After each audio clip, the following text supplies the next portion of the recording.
some days I'd feel like my chest would collapse from stress. So it could be a school assignment, or recording a video, or working on a project, editing, or doing additional studies outside of school, or even just keeping habits and hobbies that I've set up to make myself a better man, like going to the gym, or reading, or just acting well. And the interesting thing is, yeah, stress sucks, but the actual stress component of it wasn't the worst part. The worst part was this new question that came into my mind. When a man hurts, like a good and righteous man, when he hurts, is he meant to be comforted, or is he meant to just endure the pain and push through it? Howdy, my name is Nolan T. Painter, an aspiring young man with ambitions that I don't think anyone will ever understand. And in today's video, I want to talk about this question. Is a man meant to be comforted by a good woman, or does he have to just be really silent and endure? So, let's start with what hurts men most. So, the thing that hurts men most is invisibility. Now, you can see that and go, how can a man being invisible hurt him? Well, think about it. Men go to the gym because they want to feel like they're bigger. Men use social media because they want others to see their greatness. Men want a big and successful and famous business so they can show the world their power. And they especially want a relationship because they want to be comforted and to love somebody else. But you can't forget that comfort. It's not, relationships come with being comforted as a man, because it all goes down to reassurance. Where a woman might want emotional security, a man would want, logical reassurance, because that's just how we work as human beings, and that's how our brains are mapped, biologically speaking. The thing is, though, society often will tell good men, don't cry, don't talk, don't do this. And that's interesting, because on one side you have the people who are like, oh, it's okay to cry, it's okay to be weak, but they're encouraging bad men. They're encouraging men who are not going to lead to be the successful idea that we all have. But on the other side, you're not allowed to do those things, right? Like, you can envision your father who was not open in those environments, and that, that's a really interesting thing. That leads to this pain in a man where you're unseen, you're unheard, and unvalidated. Now, this doesn't mean you have to cry every day and people are going to support you when you're crying, but it's frustrating when you put in work and it's not seen. That's why we have so much respect for our fathers, because they do the greatest sacrifice a man can, working without being acknowledged. He'll go out in the rain and fix something when no one cares, or he'll change the tires and no one will thank him, right? Or he'll just walk in the road and look out for danger, as you should as a man, or do small things that no one are going to care about. And even then, even smaller details.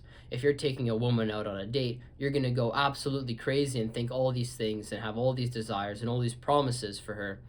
And you're going to go through all this effort to do things perfectly. She'll never realize that. And that's the biggest frustration that men have always had. That's why men push to be kings. That's why men push to be noble. They push to have this desire, right? That's why men are more extreme than women. A woman on average might be smarter than a man on average, but on extreme levels, a man will be either incredibly more smart or incredibly more stupid because of that desire. And men fall and get crushed by the desire, and they become subdued by society, or they overcome it, right? That's why we have extremes. That's why prisons are mostly led by men, and so are political offices.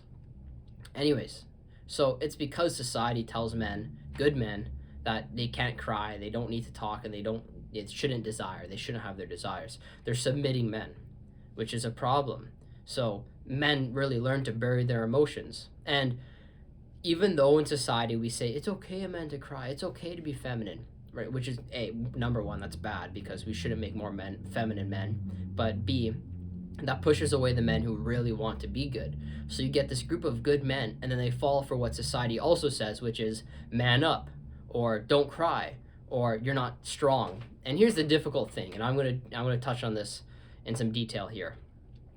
If you're with a woman and you're strong, emotionally secure, and just supportive and leading, you're a good man.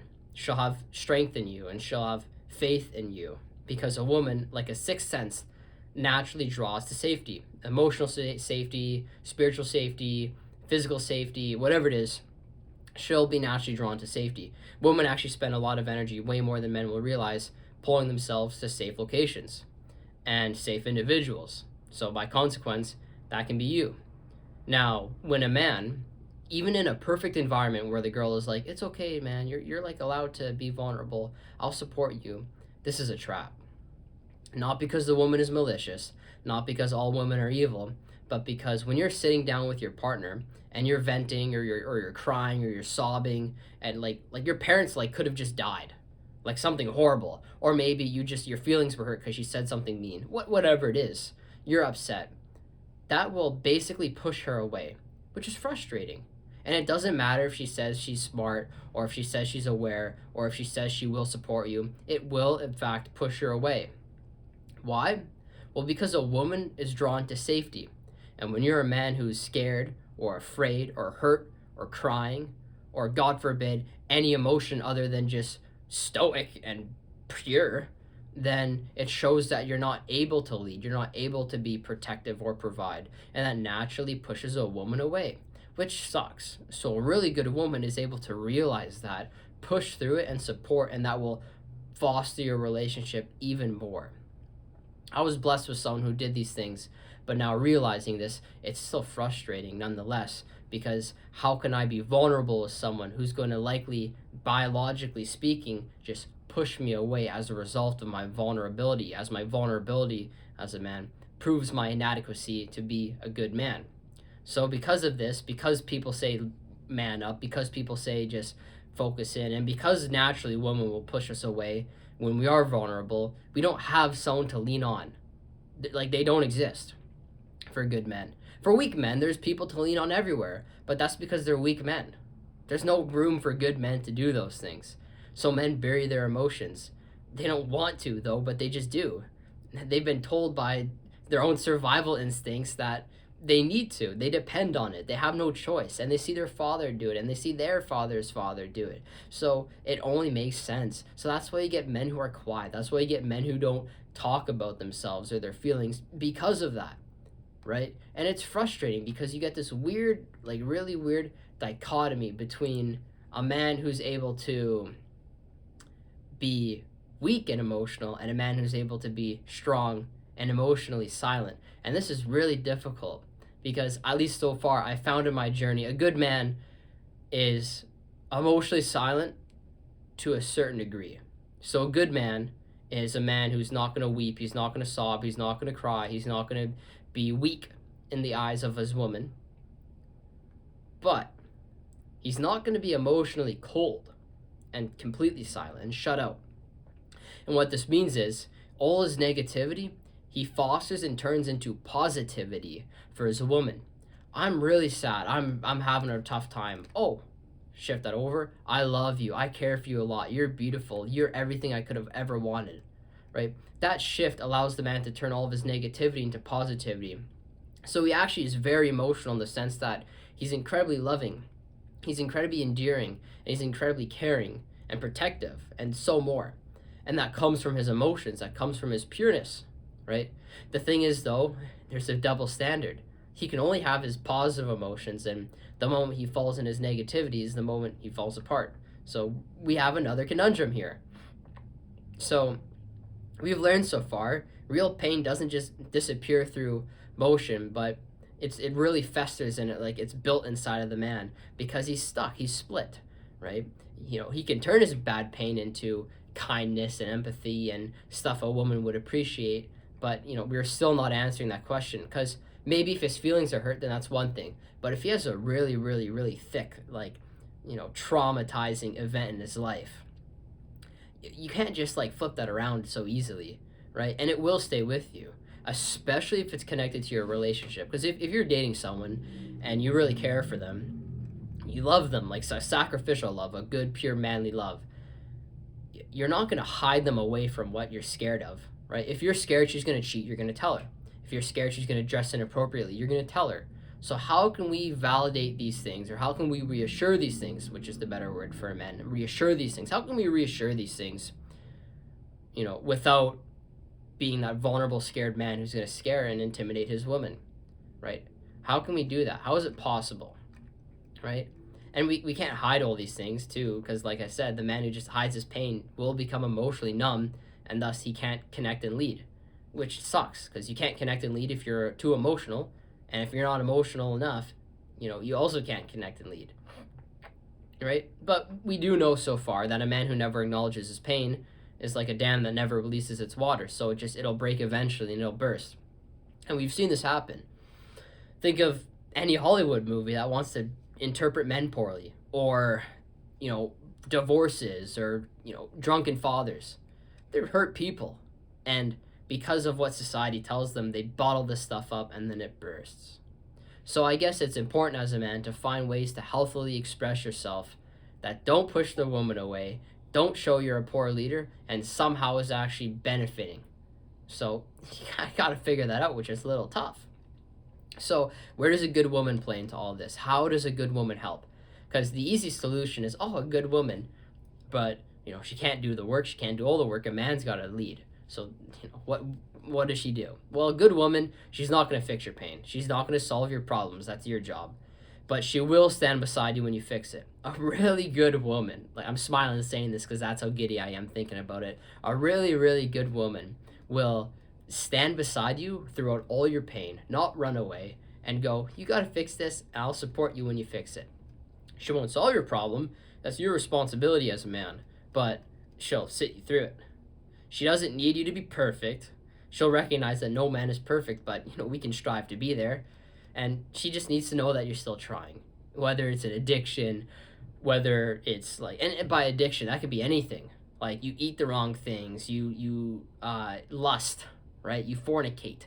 I don't know if fornication is even the right word. I think if I'm wrong, then masturbation, pornography, etc. I can't pretend I'm too smart. I don't know some things. But I digress. Anyways, like addictions, anything. You don't have to just be a smoker or someone who vapes.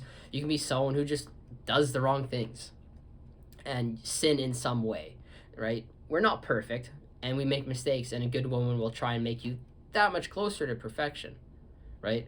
Because without her, you're half. With her, you're whole. So let her try and make you whole. The thing is, though, most women can't handle pain, right? And in saying that, I'm not saying women are weak or inherently can't, go through pain. In fact, I'd say women go through some of the most pain out of anyone.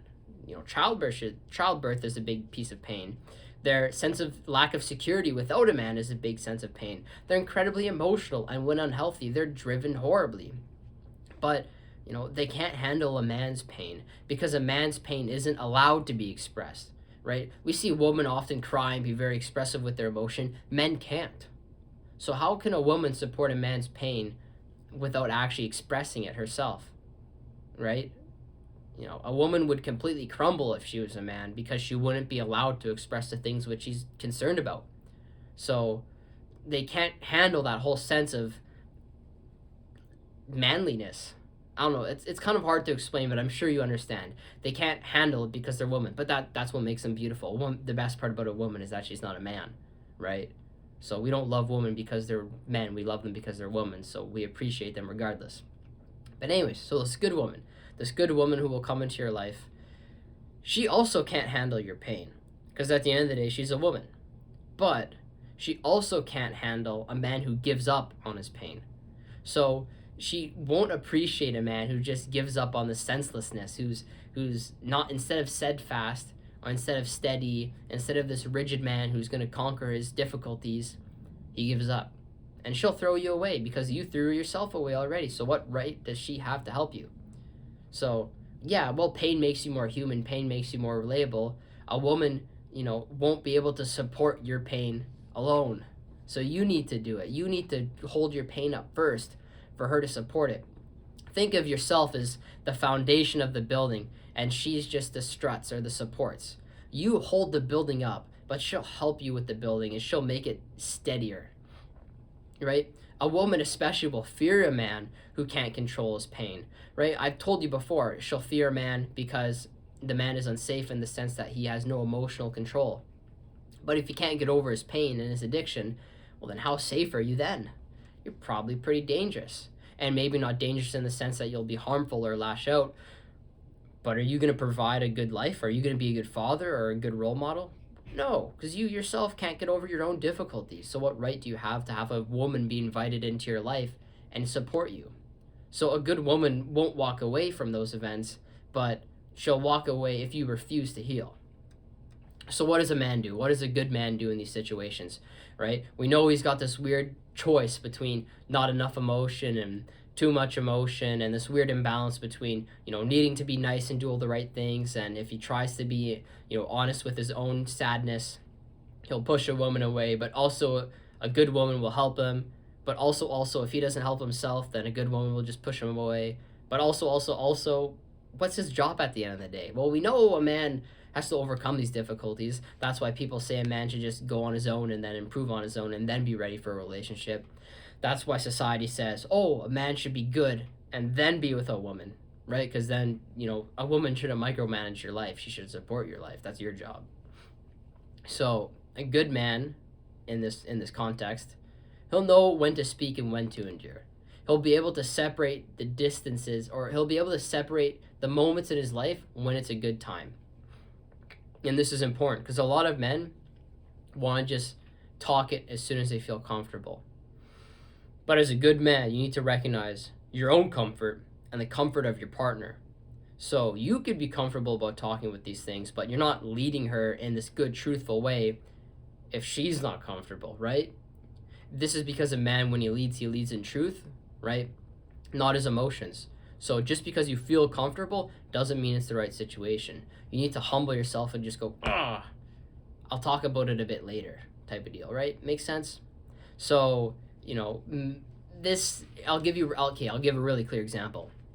Let's say you're out doing a really good date, fun date with your girl. You got everything planned. You did all your planning, and then you want to tell her something that's really been on your heart. Yeah, well, don't tell her there. You're having a fun date. I made that mistake. I ruined the date. Totally missed out on it. I hated it. But I did say some pretty important things. Now, okay, your girl just got some horrible news. She's crying. She's sad. Are you going to tell her then? No, don't tell her then. You just make things worse. So when do you tell your woman? Well, you set up a time. You be clear with your intentions. Hey, lady, I'd like to say these things with you. There are a couple worries of mine. Do you think we can just hang out sometime and talk about them? There you go. It's a good neutral tone. You're not ruining something. You're not making something that sucks already worse. And you're realizing and you're waiting for when she's okay with it. That's the right thing to do. Of course, in an optimal world, in a perfect world, you won't have those problems, but we're not perfect, and a good woman will recognize that, and she'll just try and make you a bit more perfect. So there's a difference, again, between venting and leaking, right? So venting is like you're releasing all your difficulties to heal, and a woman is going to sit there and hold you and go, yay, thank you, I appreciate this. But leaking is like you're spilling all your crap just to kind of save yourself. So you're putting all that emotional weight on your partner. You're sacrificing your ability to be a good man. And I chose the word leaking because imagine like a pipe, right? A pipe that carries water. If it has a leak, it means it has a little hole inside of it and it's just spurting out water like it shouldn't. Now think of that pipe as like you. You're a man who's leading all the water. He's controlled his emotions and he has a purpose, right? If you have a leak, you have a fault, and that's bad. And that fault will impact your capability to serve your purpose because you're not doing it as effectively. Not only you're not doing it as effectively, but that water's leaking and soaking everything else in the room. So you're ruining things. So what I mean by this is instead of you being a pipe that's leaking water, you're a man who has a shorter temper because of his traumas. Or you forgot to say a couple nice things when you should have, or you forgot to open the door for your partner, or you forgot to hold her hand the right way, or you just had one too many bad looks. Those are the leaks. Because I never knew this, but women are insane at picking up these things, especially your partner. A good woman is beautifully insane at picking up all your individual character traits, right? The person I was with was able to completely diagnose, like not in like a harmful way, but like what made me. They figured out I was incredibly feedback driven. They figured out things about me that took me 18 plus years to figure out about myself, which is crazy. Like they are smart people. Like I could never do that as a man. And that also means they pick up on the problems. they look actively, just naturally, right? Like in the back of their mind, they're looking actively for all the faults in the pipe. So when they see that fault, and when they see you're soaking everything else, right? When they see that you have a struggle you're dealing with, and you're not telling them, and you're not opening up about it, and you're not fixing it, you're not trying to cover the, you're not trying to cover the fault, but as a result, you're harming her. She'll realize that and push you away. Here's the thing, though: a good woman, she won't change out the pipe; she'll cover the leak. So let her cover your leak, and you yourself will work on managing the water. And that's the perfect scenario. She doesn't drop you out for another man. You don't throw yourself away because you can't solve your own problem. You solve a problem and she'll help you. I apologize, this analogy isn't perfect, but you get the idea. So again, you can't expect her to save you, but you shouldn't punish yourself for needing support. You as a man, you should support yourself through time, and you should talk to her about it. This doesn't mean I'm saying go to a therapist. Obviously, there's a time and a place to go to therapy if you really need it. But as this good man, you shouldn't be going out to a therapist or crying out to your parents or crying to your girlfriend. You should set up a calm and good conversation with her that will grow you together and make you healthy, right? But again, there's a time and a place. If she's on her period or something and she's feeling crappy, and I'm gonna say period. I know. It's like, women are used to that stuff, but I've seen the impact it has, and like they get toughened up by that crap. I have a lot of respect for women nowadays because they go through that crap every month, and it's like a bitch slap to the face. Really, that crap sucks. But anyways, if they're going through that time of the month, and their parents are nagging at them and their friends are nagging at them, do you really also want to be nagging at them? No, you want to be the man who will wrap her up in a blanket, and then you'll bring her some chocolates and you'll cuddle with her with flowers. Does that not sound awesome? Picture that. Envision yourself with your ideal woman right now. Close your eyes. You're laying with her. She's having a crummy day. You're wrapping a blanket around her, and you got her chocolates and flowers, and you're watching your favorite movie. Open your eyes now. So, does that not sound awesome? And in that moment, would you want to tell her about all your stresses? Would you want to tell her that you're losing feelings for her? Or you're scared she's losing feelings for you? Or that there's a difficulty in your relationship you'd like to overcome together? It's probably a bad time. So, in moments where something good is happening or something really bad is happening, especially, you shouldn't talk about those moments. They should have their own dedicated times to talk about them, because that's healthy. And in realizing this, the lady I was talking to, wow, she was smart. She set individual points in our day as a reference, or maybe not necessarily in our day, but in our week, in our time together to talk about these things, and it made it really healthy, and it did two things. One, it made good moments not ruined and bad moments not ruined, or even worse. And two, it gave us a really, really, really healthy time, and it allowed us to actually talk together. And you know what it did? It improved our relationship. It made us closer. It made us healthier, and it acknowledged things that wouldn't make things unhealthy, right? And now thinking about that, I can't just stop but sit here and go, man, I can't wait to be back. But anyways, I'm throwing myself off a point here. What you need to know is that as a man, there's times to talk about things that worry you, there's times to fix things that worry you, and there's times that people will support you. But you can't always expect these things.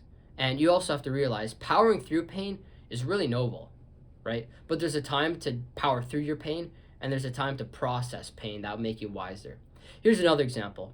I dealt with a lot of difficulties in my life, right? Difficulties like suicide, depression, love, heartbreak, etc.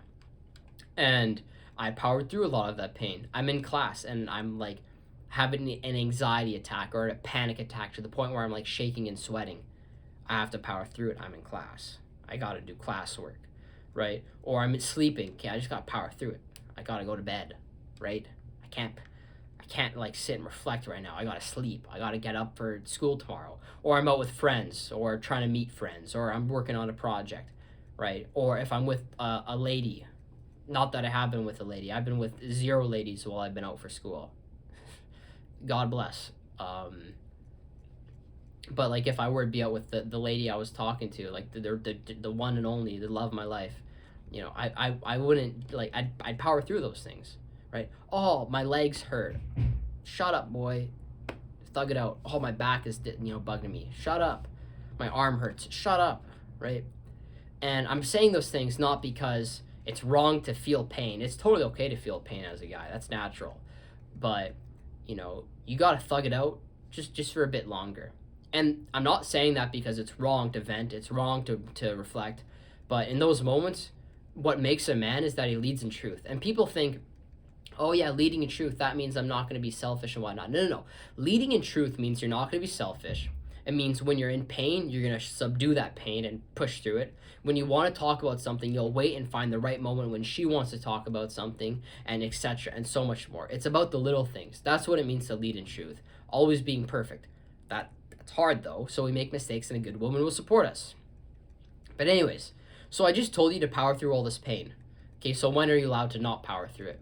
Well, when I'm home, right? When I'm no longer in class, when I'm no longer in an environment where stress is not welcome, when I'm no longer with my woman whom, is either stressed herself or really happy herself, who shouldn't be bearing the responsibility of my own stress, an environment where I'm welcome to stress would be back home. I'm now home in a closed environment where I'm all alone.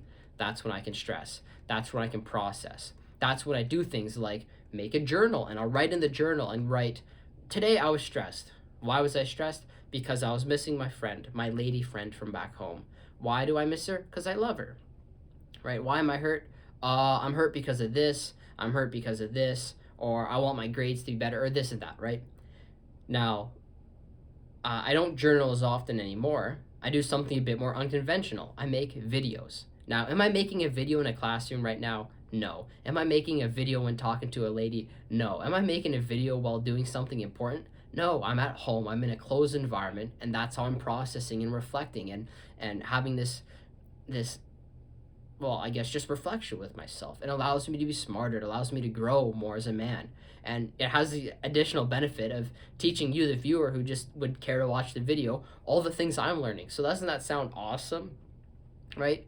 But anyways, I digress. Now you can understand, in moments you have to push through pain, and in moments you're able to talk about pain and process it.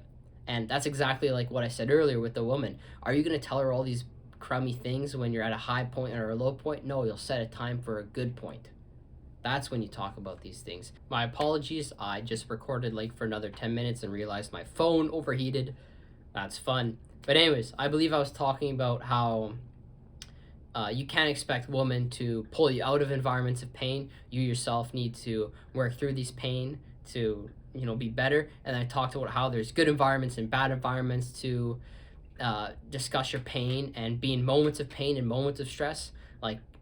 Additionally, you can't stress in a classroom, or at least be open or leak your stress in a classroom. But when you're home, you can be as stressful as you want because it's a safer environment where there's less stakes, right? And because of that, you're able to reflect and be a lot healthier.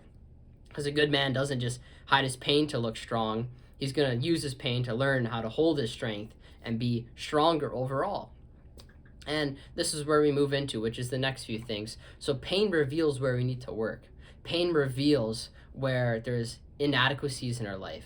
Because if you're weak, you go to the gym. If you're stupid, you go to school, right? If you need to love, you find a relationship. It gives us the map of our future. And so many people are shameful of their pain. And you need to learn to not be shameful of your pain. Because your pain is just a mind map of where you're going to be in the future.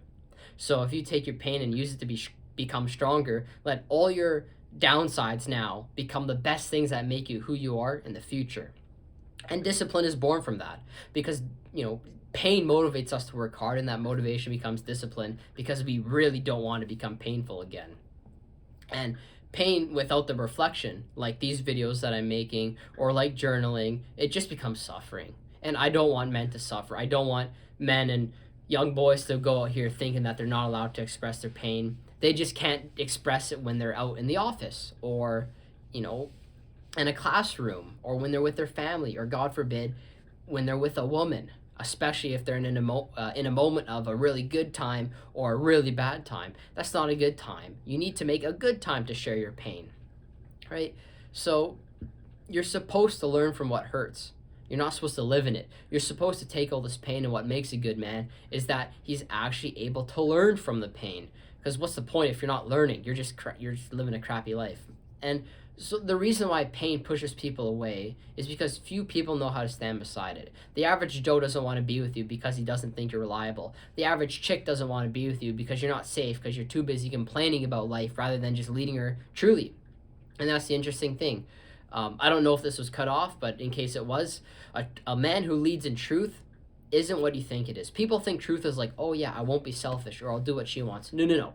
Truth is doing what is objectively correct. That's why I use the word truth and not logic, because logic is based on a man's perception of the world and it can be skewed. But truth is always based in truth. It's a perfect pull straight from the bottom of the ocean that sticks straight into outer space. That is perfect. That's truth. So to lead in truth, that means you need to find the perfect time to talk about these things. It is not when you're having a good time together. It is not when you're having a bad time together, especially because that'll just make things worse. It's when you set a good date to talk about these things.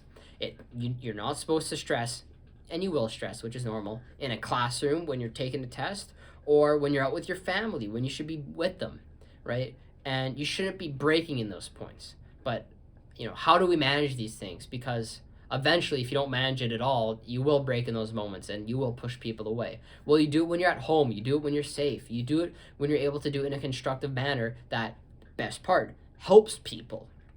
Right? If you can take all your pain and turn it into something that helps others, that's the most noble thing a man can do. And it benefits the man in the sense that because men just want to be recognized and seen, you are recognizing me and seeing me, and I'm helping you. So it's a beautiful transaction. And you can take this to another level. Now with your partner, you're setting a good time to discuss things that worry each other, or you're having effective communication, and that helps you. That makes you better together. There's a benefit to it, and it's a good thing. So, I can't stress this enough. It's okay to be sad. It's okay to be frustrated as a man, but it's not okay to cry and weep out to people who you're supposed to protect. It's not okay to be weak in front of people you shouldn't be weak in front of. So you need to go home. You need to find a space that's okay for you to be sad in. You need to find friends who will uplift you. You need to find a good woman who will uplift you. And then it's okay. And you shouldn't be crying when it's a bad time or when it's a horrible time especially. Because your truth meter, the thing that makes you so good of a man, the thing that makes you objective and rooted in reality, will tell you that's a dumb time to be doing this. Let's find a healthy time where it actually benefits each other. And that's where you learn patience, because patience I especially suck with, but patience will help a lot with this. And that brings me to the next point. Only God can realize these pains within us, right? And we want to tell everyone, but only God can truly understand. And that's difficult. How do we not understand these things? How do we suffer to understand these things?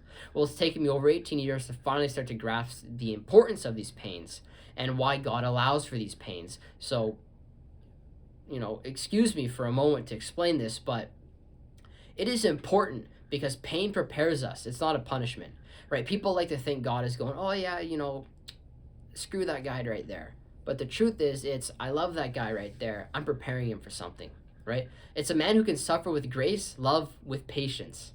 So that patience part, and this is important, that patience part that I was talking about earlier, it's a key. And let me lead by an example. I want a beautiful relationship that I had to leave because I was going to school and it's my fault and there's nothing more that I want to be back.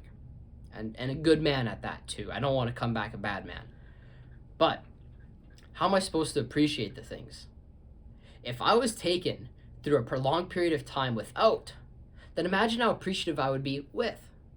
And I'm sitting here right now smiling ear to ear just thinking about it. And imagine how happy I would be when that time does come after prolonged exposure, or actually exposure would be a poor word. It would be the opposite of exposure, without. How long I'd be without. So imagine how happy I would be when I do come back, when I am with this person and the beautiful things are brought and the healthy communication, love and action and time is all there, right? But there wouldn't be all this appreciation if I didn't spend the time without.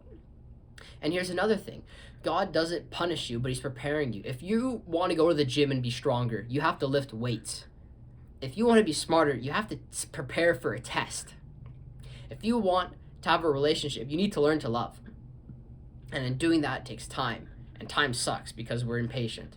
So all this pain is just making us a better man. And the good man isn't the man who's going to sorrow at the wrong times or push his sorrows to the bottom of his heart, but it's the man who will find the perfect times to express his sorrow and reflect upon it so he can be stronger with the people he loves. And even without religion, even if you're not religious, even if you scoff at the idea of God, you really need to understand you can't choose what hurts you, right? You can pretend things don't hurt you, but if I call you out and say something stupid to you, you're probably going to get hurt whether you like it or not. But you choose what that pain turns you into. You choose, right? If I said something mean to you, you can either be bitter about it or you can let it make you better, right? And that's what life's about. That's what being a man is about. So don't take this as me, yelling at you to be this better man or whatever. I'm just loving you and saying, hey, there's times to do things. And a good man will recognize those times, and a bad man will lead through his emotions. My name is Nolan T. Painter. Thank you very much for watching, and I'll see you tomorrow.